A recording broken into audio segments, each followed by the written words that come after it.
네, 소개 감사합니다. 안녕하세요. 저는 서울대병원 김수연입니다. 오늘 말씀드릴 내용은 썰킨 말펑션과 그리고 크라이시스 매니지먼트, 위기 대응 방법에 대해 알아보겠습니다.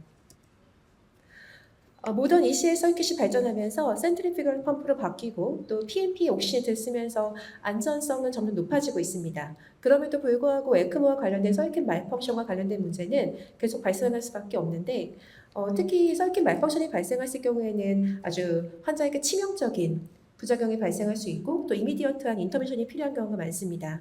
종류로는 서킷에 에어가 탄다거나 펌프 페일리어, 서킷 인티그레이터의 로스, 그리고 아주 비극적인 사고인 인어드버턴트 디캐듈레이션이 발생할 수 있습니다. 에크모 서킷 말펑션과 관련한 아까 종류들을 말씀드렸는데 컨설이나 파워 페일리어, 아까 에어, 그리고 멤브레인 렁 디스펑션, 가스 서플라이의 문제, 서킷 디스럽션이나 디캐듈레이션 문제가 있을 수 있습니다. 에크모를 가지고 있는 환자에서 카디악 어레스트가 발생하는 것은 일상 평소에 카디악 어레스트 환자 발생했을 때 ECLS와는 다르게 생각해야 되는데요. 먼저 에크모의 컨피규레이션을 살펴보고 또 에크모와 관련된 코렉터블한 코즈 검지 살펴보고 이에 대한 즉각적인 조치를 먼저 취해야 합니다.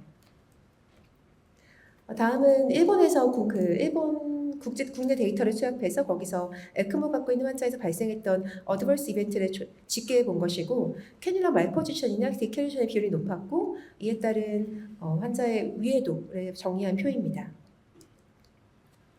다음은 양산부산대병원에서 발표했던 논문의 내용인데 라이프 트레이트닝 미케니컬 컴플리케이션, 펌프 페일리어나 업너트한 빨리 서킷의 서킷 플로우의 저하, 액시던트 디캐듈레이션, 서킷 럽처나 에어 인 서킷의 문제에 발생한 걸 정리한 표이고 각각이 발생했을 때 대처 방향을 정리한 알고리즘입니다.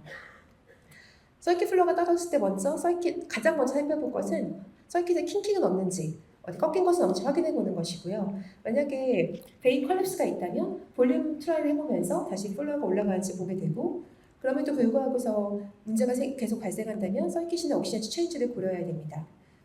액시던트 디캐듈레이션 경우에는 먼저 서킷을 클램프하는 게 중요하고 디캐듈 사이트의 컴프레션이 중요합니다. 그리고 디캐듈 사이트 반대쪽에 다시 리인서션을 즉시 시행해야 됩니다.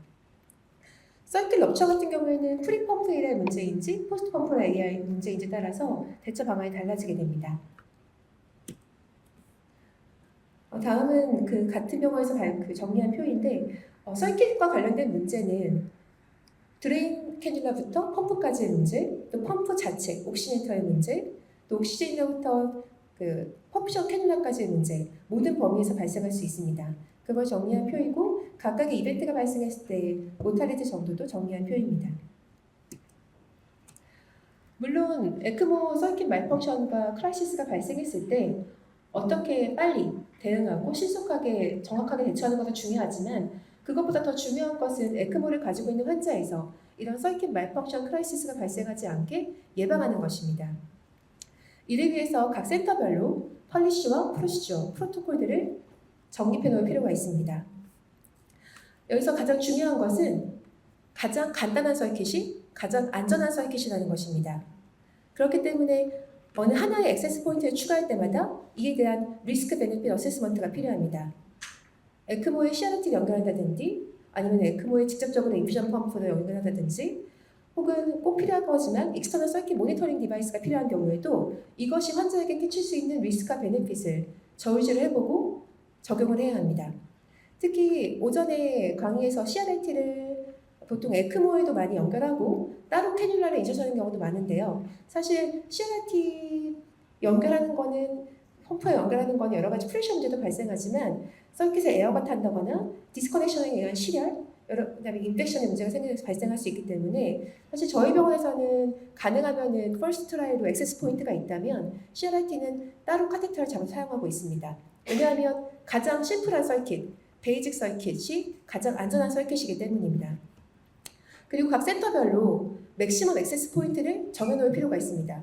이 에크모에는 3개 이상의 다른 디바이스는 연결하지 않는다, 혹은 5개 이상 연결하지 않는다는 원칙을 세워놔야지만 액세서블한 포인트를 줄일 수 있고 이에 따른 사고를 방지할 수 있습니다. 보시면 이렇게 복잡한 서킷이면 어디서 문제가 발생할 가능성이 높아지지만 또한 문제가 발생했을 때 과연 어디에서 문제가 발생한 것인지 찾기 어려운 경우가 많습니다. 그리고 가장 카타스트로픽한 이벤트, 물론 흔히 발생하진 않지만 한 번 발생하면 환자에게 매우 치명적인 inadvertent degeneration. 물론 가장 중요한 것은 시큐어링 수처를 최대한 좀 안전하게 하고 또 다른 어디셔널 어데이시브 디바이스나 혹은 밑에 있는 짚타이 같은 어떤 커넥션 사이트를 시큐어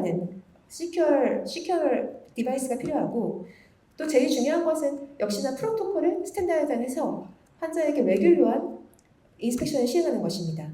매일 아침 혹은 뭐 듀티당 한 번씩 시행한다든지 환자 인서션 사이트를 가능하면 투명한 드래그로 해서 인스펙션이 가능하게 하고 또 환자의 레코딩에 인서션 사이트의 뎁스 얼마나 인서션했는지 항상 표시를 해놓고 그거를 EMR에 기록을 하고 또 수처의 시큐리티 얼마나 단단하게 되어 있는지 그 다른 시큐어링 디바이스에 문제가 없는지 매일매일 체크하고 레코딩하는 것이 환자에게 위해가 생길 가능성을 줄일 수 있는 방법입니다. 이를 정의한 그림이고요. 또 이제 보통 C라인을 목에 IJV로 갖고 있고 그다음에 드레이지 캐뉼라가 RA를 거쳐가지고 IJV, RHID, SBC까지 올라온 경우가 많이 있는데요. 이제 그렇게 되면 C라인과 드레이지 캐뉼라 사이에 어떤 프록시머티에 의해서 C라인을 가지고 이 약을 인퓨전하거나 혹은 볼륨을 줄 때 여기 에어가 들어가게 되면 바로 캐뉼라로 들어가서 에크모에 위해를 가하게 됩니다. 그렇기 때문에 이제 일선에서 에크모를 가지고 있는 환자에게 약을 주거나 어떤 아이매드를 연결하거나 할 때 이제 신경 쓰셔야 할 거는 내가 지금 에크모를 갖고 있는 환자의 드레이지 캐뉼라에 가까운 C라인에 약물을 주입하고 있다. 이런 걸 생각을 가지고서 가능하면은 물론 잘 하시겠지만 에어나 다른 문제 생기지 않도록 주의할 필요가 있습니다. 서킷 스럼보시스 같은 경우에는 매시브하게 생기는 경우에 에크모 플로우를 갑자기 저하시키면서 환자의 메디컬 컨디션을 디티레이션 시킬 수 있는데요. 그렇기 때문에 이런 이머전트한 문제가 발생하기 전에 매일매일 레귤러하게 서킷 모니터링을 집중적으로 시행하는 것이 중요합니다. 그래서 이머전시가 발생하기 전에 미리 팀에게 알러트를 하고 팀의 조치를 취할 수 있는 것이 환자에게 가장 좋은 예방법입니다. 이런 예방 방법 그리고 스트래터지나 프로토콜도 중요하지만 결국은 에크모를 관리하는 사람들이 가장 중요합니다. 그렇기 때문에 이런 사람들을 트레이닝하는 것이 중요한데요. 레귤러 트레이닝을 엘소에서는 매 6개월마다 4에서 8시간 정도의 그 교육 세션을 레코멘드 하고 있고 각 세션은 서킷 럽처나 디스럽션 그리고 컴포넌트 익스체인지 에어 인트랩먼트 그리고 콘솔 페일리어나 인어드버티드 디캐뉴시에 대한 그 시나리오를 짜고 이에 대한 교육을 강조하고 있습니다. 우리가 그동안 고전적으로 시행했던 어떤 프라이밍 서킷을 이용한 워터 드릴 트레이닝은 아주 기본적인 거고 어제하고 그다음에 내일도 시행할 것이고 또 다음 강의에 예정되어 있는 시뮬레이션 프로그램을 이용한 클리니컬 시나리오에 대한 트레이닝이 중요하겠습니다. 다음은 클리니컬 시나리오에 따른 시뮬레이션 트레이닝 과정을 보여드리는 것이고 이제 퍼스널 교육도 하고 그다음에 예방을 하고 있는데 또 이제 문제가 발생했을 때 우왕좌왕하지 않고 즉각적으로 대처할 수 있고 또 프로토콜에 따라 움직일 수 있도록 준비를 하는 게 중요한데요. 센터마다 다르겠지만 이제 프라임이 되어 있는 서킷을 백업으로 에크모 환자의 백업으로 주변에 준비해 놓는 경우가 있습니다. 사실 스테라일한 패션으로 크리스톨로이드를 이용한 그 프라이밍을 하면 30일 이상 60일까지 안전하게 유지할 수 있다고 합니다. 유럽에서 조사한 결과인데 설문조사 결과인데 유럽 센터들에서 에크모 적용 환자에서 프라임드 서킷을 사용하는지에 대한 설문조사 결과입니다. 보시면은 거의 50%, 60% 가까운 센터에서 에크모 환자가 있을 때 프리프라임 서킷을 준비해놨다는 걸 결과를 볼 수 있고 또 이외 옆에 이제 백업 시스템으로 콘솔이 작동하지 않을 경우 대비해서 핸드 크랭크나 혹은 세컨드 콘솔을 준비해놔야 됩니다. 또 이머전트한 서킷 체인지나 혹은 이머전트한 캐뉴션이 필요할 때 바로 끌고 와서 다른 거 찾을 필요가 없도록 서플라이 카트에 필요한 물품을 모두 준비해 놓을 수 있습니다. 또 모든 이벤트에 발생할 수 있는 이벤트에 대한 체크리스트나 프로토콜을 준비해 놓아야 되고 각 병원마다 이제 블루드 뱅크에 환자의 에크모 적용 환자가 있다면 크로스 매치 샘플을 준비해 놓고 매시브 프리스크립션 프로토콜에 의해서 환자에게 즉시 4팩 이상의 IBC를 언매치드로 바로 수혈할 수 있는 준비가 되어 있어야지만 이렇게 에크모 환자 같은 경우에는 한번 문제가 생기면은 매시브 블리딩이 발생할 수 있기 때문에 미리 준비해 놔야 됩니다. 다음은 에크모 카트에 들어가는 기본적인 내용물들이고요. 이런 식으로 이제 오른쪽에 드레인지 캐뉼라, 퍼퓨션 캐뉼라, 그리고 각종 물품들, 그다음에 클램프 보통 4개 이상 6개까지 준비해 놓는 경우가 있고요. 스테라라이트 패션으로. 또 이제 바로 스터라이라는 에리어를 만들어서 할 수 있게 소독제, 장갑, 시큐어 어시스트한 디바이스를 준비해 놓습니다. 그리고 이제 병원 간 이송 혹은 이제 병원 내에서 이송을 위해서 이송을 위한 환자의 그런 에크모 팩을 준비해 놓기도 하고요. 또 이송을 할 때 환자에게 위해가 가지 않도록 체크리스트를 만들어서 그 문제가 생기지 않도록 해야 합니다. 다음으로는 이제 지금까지는 어떻게 준비를 하고 예방을 하고 교육을 하는지 살펴보았고 각각 이머전시 상황이 발생했을 때에 대해 살펴보겠습니다. 먼저 볼 수 있는 거는 이제 컨설이나 혹은 파워 페일러가 생겼을 때 플로우가 즉각적으로 떨어지게 되는데요. 그럴 때는 이제 백업 시스템, 핸드 크랭크나 세컨드 콘솔이나 모터가 필요한데 펌프 플로우가 갑자기 나오지 않는다고 했을 때 바로 조치를 취할 게 아니라 가장 살펴볼 것은 사실은 이 플로우 프로브의 문제가 먼저 봐야 됩니다. 사실 에크모 잘 작동하고 있는데 이 플로우 프로브가 잘 작동하지 않아가지고 플로우가 안 나오는 것처럼 보일 때가 꽤 있거든요. 그거 한번 살펴보고 그게 엑스커션 된다면은 환자에게 가는 레트로그레이드 블루드 플로우를 막기 위해서 바로 서킷을 클램프해야 됩니다. 그 후에 이제 확실히 모터가 돌지 않는 걸 확인한 후에 펌프 헤드를 떼어내고 그리고 옆에 있는 핸드 크랭크나 백업 콘솔로 펌프를 옮기게 됩니다. 다음으로는 이제 서킷에 에어가 타는 경우인데요. 서킷 에어는 사실 그 에크모의 컨피규레이션 그리고 공기의 양 그리고 공기의 엔트리 포인트에 따라서 클리니컬 임팩트가 다 다릅니다. 사실 서킷에 에어가 타는 문제는 항상 대부분의 경우, 90% 이상의 경우에 어보이더블한 경우인데요. 말씀드린 대로 네거티브 프레셔 사이드 특히 에크모의 네거티브 프레셔 사이드에 액세스 포인트를 최소화하고 또 센트럴 라인을 조작할 때 최대한 조심을 하고 또 특히나 스탑콕 같은 경우에 스탑콕의 오퍼레이팅에 조심을 해야 됩니다. 버블 디텍터를 사용하는 경우도 많은데요. 버블 디텍터를 멤브레인 전에 사용하는 경우에는 조금 더 빨리 공기 타는 문제를 디텍할 수 있긴 하지만 이제 보통 작은 양의 에어 같은 경우에는 멤브레인 렁에 트랩되기 때문에 사실은 중요하지 않은 알람이 계속 울릴 수는 있습니다. 그렇다면 이제 멤브레인 렁 뒤쪽에 버블 디텍터를 가지고 있느냐? 그러면 이제 환자에게 직접적인 위해가 가할 수 있는 상황에만 알람이 울리겠지만 또 이제 조치를 취할 수 있는 시간이 적기 때문에 더 문제가 발생할 가능성이 높다고 볼 수도 있습니다. 이건 선택하기 나름이고요. 둘 다 사용할 수도 있고요. 또 이제 버블 디텍터에 따라서 에어가 디텍이 되면 오토메이트로 펌프를 멈추는 기능이 있는 디텍터가 있는데 사실 이런 경우에는 오히려 이게 환자에게 위해를 끼칠 수 있습니다. 별로 문제되지 않는 에어인데 에어가 디텍된다고 해서 갑자기 펌프를 멈추면 환자의 메디컬 컨디션이 갑자기 디티레이션 될 수 있거든요. 하지만 이것이 필요한 경우는 센트럴 에크모를 가지고 있는 경우 이런 환자는 작은 양의 에어도 클리니컬 임팩트가 클 수 있기 때문에 이런 경우에는 이런 시스템을 적용해 볼 수 있습니다. 그리고 VA에 비해서 VV 에크모는 아무래도 스몰 어마운트 정도의 에어에는 톨러러블한 편입니다. 특히나 이제 비너스 드레인지 쪽에서는 멤브레인 렁이 트랩되는 경우가 많고요. 그래서 먼저 에어가 디텍션 됐다. 그럼 제일 중요한 건 도움을 요청하는 겁니다. 도움을 요청한 다음에 이제 도움을 요청하는데 이 에어 양이 상당한 경우에는 일단은 빨리 환자 쪽에 환자의 리턴 캐뉼라 즉 퍼퓨전 캐뉼라의 제일 환자에 가까운 쪽에서 빨리 클램프를 잡습니다. 하지만 이제 에어 양이 크지 않은 그다음에 조치를 취하고 하지만 에어 양이 별로 크지 않은 경우에는 사실은 아예 펌프를 멈추는 것보다는 서킷 플로우 유지하면서 그 문제 해결을 먼저 하는 게 중요한데요. 하지만 이제 공기의 이동을 최소화하기 위해서 가능한 환자가 견딜 수 있는 가장 로이스트 플로우로 플로우를 낮춘 다음에 조치를 취하고 특히 이제 퍼스널 한 명은 환자의 아터리얼 림 쪽에 있으면서 공기가 그쪽으로 이동하면 바로 클램프 잡을 수 있게 준비하고 있어야 합니다. 그래서 조치를 취할 때 제일 중요한 것은 어디서 공기가 들어가는지 찾아내는 것입니다. 공기를 제거하는 것도 중요하지만 이제 도대체 어디서 공기가 들어오고 찾아야지 그 문제를 해결할 수 있는데요. 서킷을 처음 끝부터 마지막 끝까지 엔타이어 랭스를 매티큘러스하게 살펴보아야 합니다. 포텐셜한 소스들은 다음과 같고요.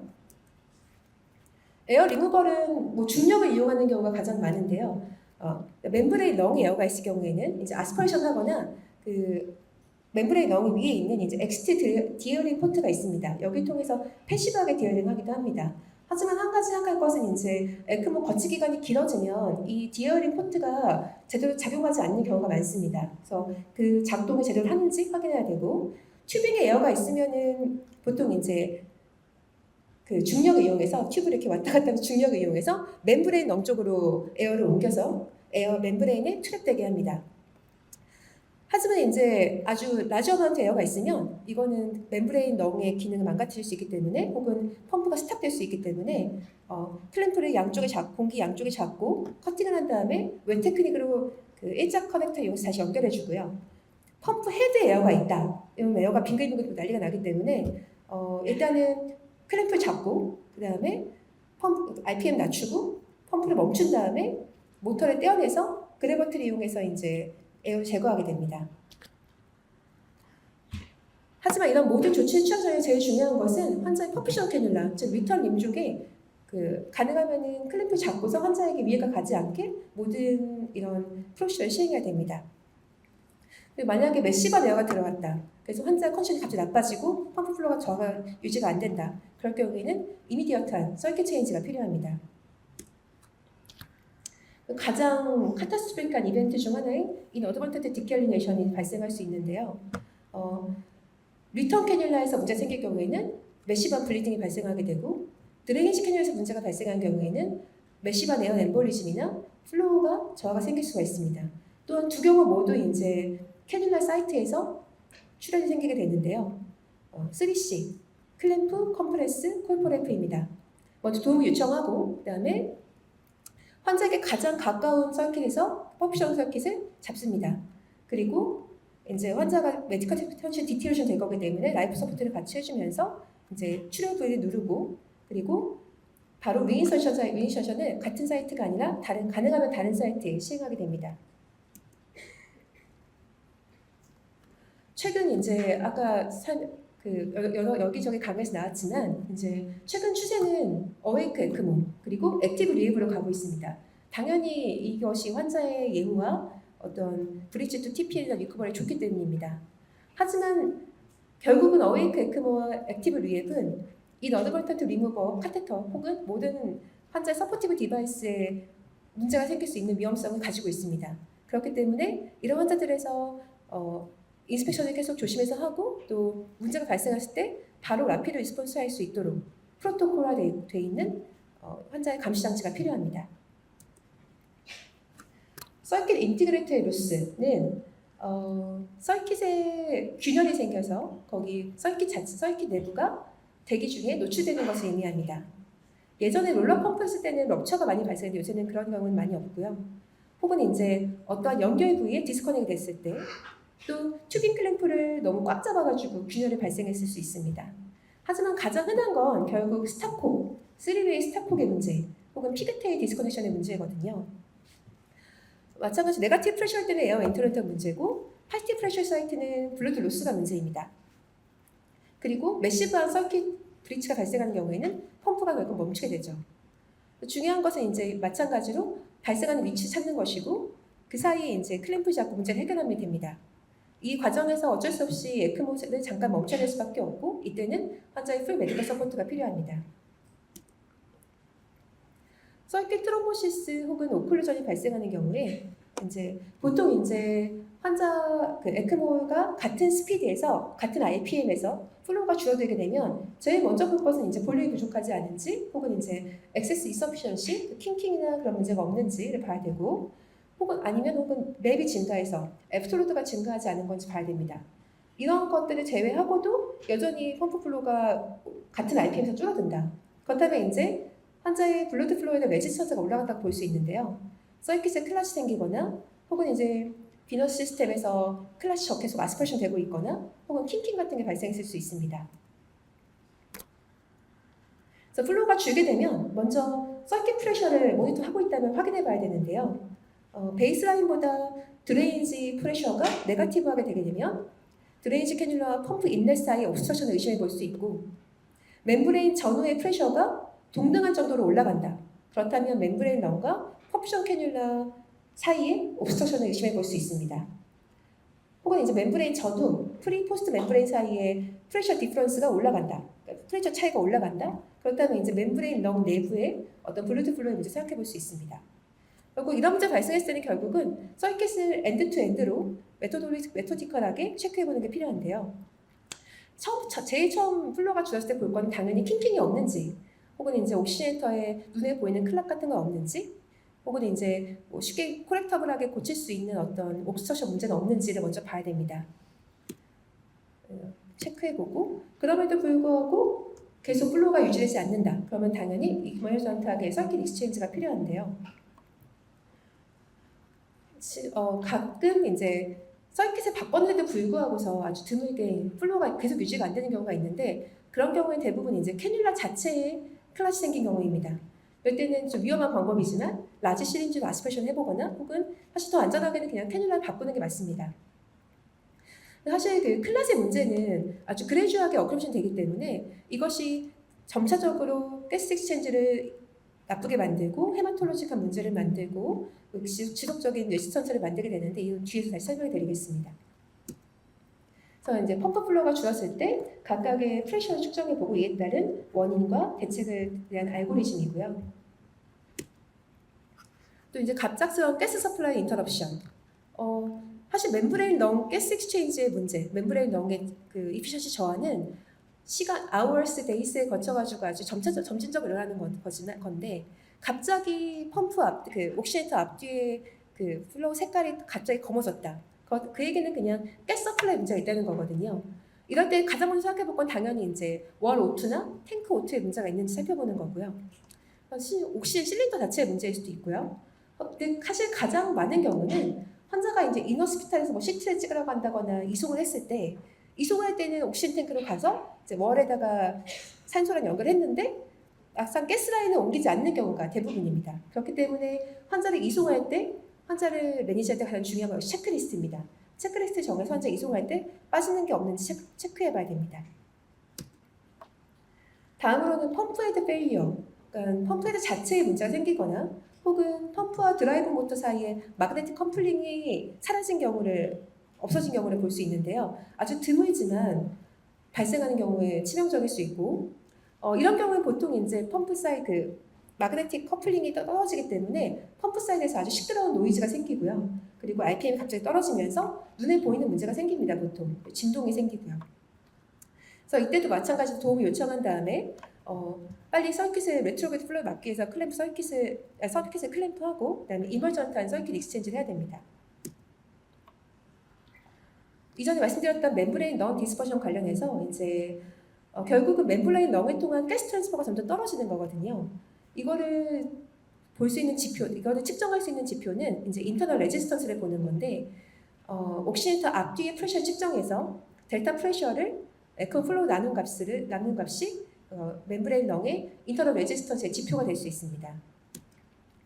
또 멤브레인 렁의 이피션시는 옥시젠 트랜스퍼를 계산하면서 측정해 볼 수 있는데요. 이 옥시젠 트랜스퍼가 150ml/min 이하로 떨어졌을 때 멤브레인 익스체인지 생각해 봐야 됩니다.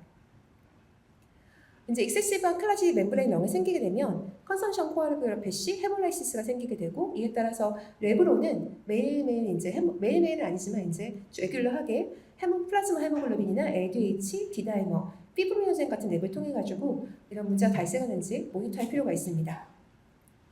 중요한 거는 이제 모니터링을 잘해서 집중적인 모니터링과 레귤러 모니터링을 통해서 문제를 빨리 디텍하고, 그다음에 일렉티브한 서킷 리플레이스먼트 시행하는 것이 필요합니다.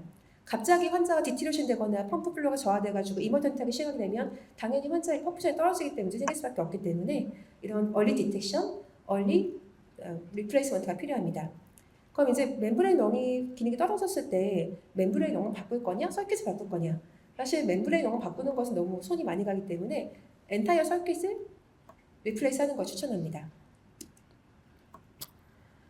그래서 이제 이머전트 서킷 체인지 많이 해보셨겠고 너무 익숙하시겠지만, 이제 서킷 말펑션이 생겼을 때 이머전 서킷 익스체인지를 얼마나 빨리 정확하게 하는가가 중요한데요. 이제 물론 스킬드 펄스는 금방 할 수 있습니다. 혼자서도. 하지만 두 명이 하면 시간이 2분의 1을 줄기 때문에 가능하면은 꼭 2명 이상의 사람이 시행하는 것이 좋고 각 사이드에 각 림에 한 명씩 붙어가지고 하는 것이 좋고요. 만약 인력이 된다면 웹 컨디션을 유지할 수 있게 물을 뿌려줄 수 있는 2명의 퍼스널이 한 명 더 있으면 2명 더 있으면 좋습니다. 그리고 아까 보여드렸던 에크모 카트 같이 여기저기 뛰어다니면서 뭐 찾을 필요 없이 한 번에 끌고 와서 모든 걸 해결할 수 있는 그런 그 서플라이 카트가 필요하고요. 그리고 이런 경우에 프로토콜화 돼가지고 1, 2, 3, 4, 5를 촉착할 수 있는 프로토콜이 필요합니다. 그래서 너무 많이 하신 거라서 그냥 자르고 붙이고 이런 걸 정리한 그림입니다. 그래서 이제 에크모 서킷 매니지먼트, 서킷 말펑션과 크라이시스 매니지먼트에서 가장 중요한 것은 결국은 폴리시와 프로시저에 대한 프로토콜을 만들어서 프리벤션을 하고 또 이런 체크리스트를 미리 준비해 놓고 서킷이나 이퀴먼트, 카트 그리고 에크모 팀에 대한 에듀케이션을 통한 프리페어 그리고 지속적인 프랙티스가 중요하겠습니다. 또한 이제 에크모 서킷을 처음 적용을 할 때 가능하면 서킷을 심플라이파이하고 그리고 레귤러하고 프로토콜에 대한 모니터링과 어큐트한 매니지먼트가 필요하겠습니다. 감사합니다.